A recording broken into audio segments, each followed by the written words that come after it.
Gas prices already the highest in U.S. history. The national average, $4.23 a gallon tonight. That's up 59 cents in a week. So where is this all going? And tonight, the warning from President Biden to American energy companies about not taking advantage of American families at the pump. Here's our chief business and economics correspondent, Rebecca Jarvis, tonight.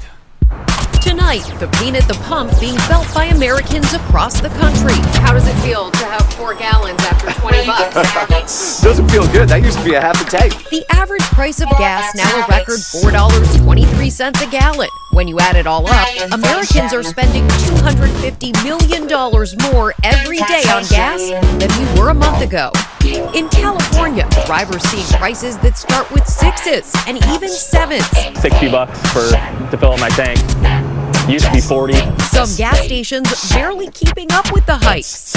In New Jersey, the average price up 52 cents since last week. What was it like to just fill up right now?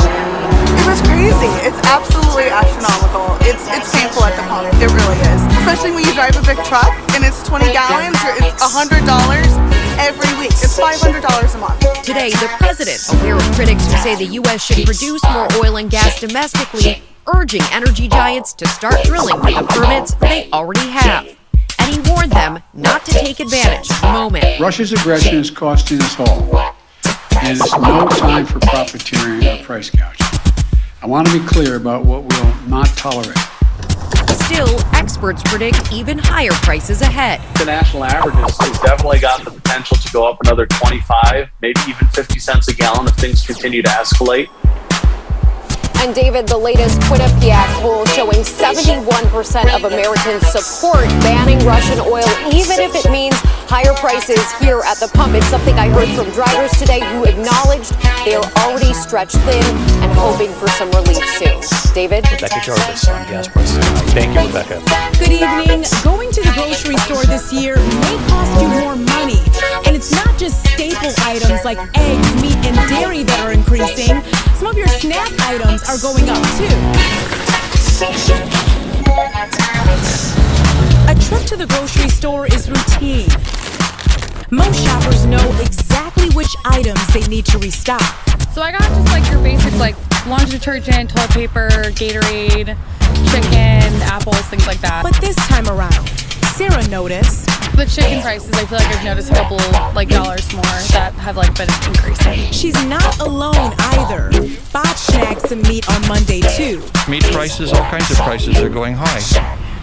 But what can you do about it? Not much, especially because experts say grocery prices aren't budging anytime soon. Yeah, everybody's noticed. Well, maybe not everybody. I think everything out in LA specifically is relatively higher price, but I haven't really noticed much increase in the grocery prices. But data from the U.S. Department of Agriculture's Food at Home Index lays it all out. It shows grocery store prices rose 6.4% over the past year, and the prices of meat, poultry, fish, and eggs increased 12.8%. Yeah, so certain categories like meat have gone up more than others, but it is impacting all areas of the store. From produce and veggies to cereals and snacks, companies like General Mills and Kraft Heinz announced sweeping price increases in 2022.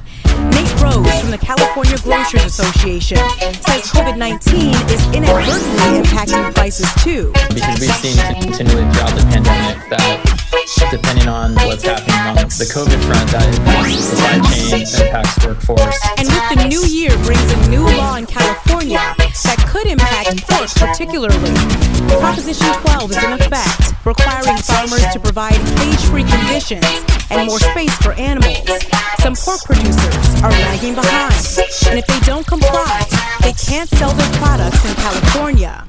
That means it may mean some increased prices in the short term, but the rest of the world is heading this way. Some experts believe the latter half of 2022 could produce lower prices at grocery stores.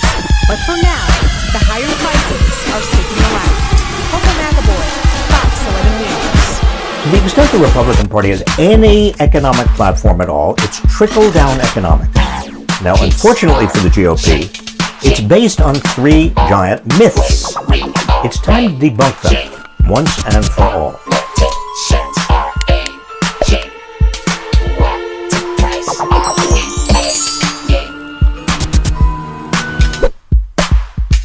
Tax cuts for corporations and the rich create more and better jobs.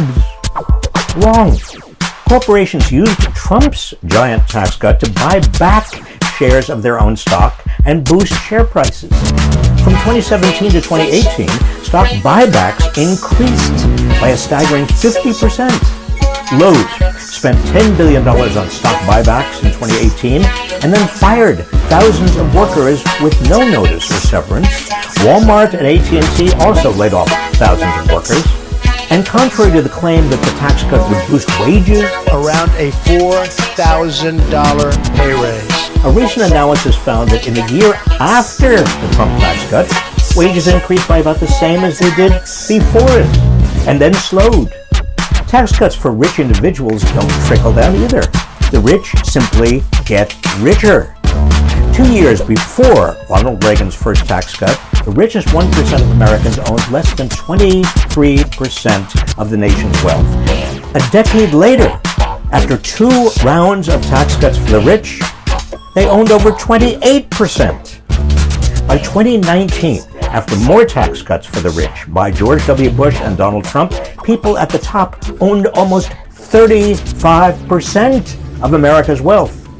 Meanwhile, average wealth barely budged for the middle class and went negative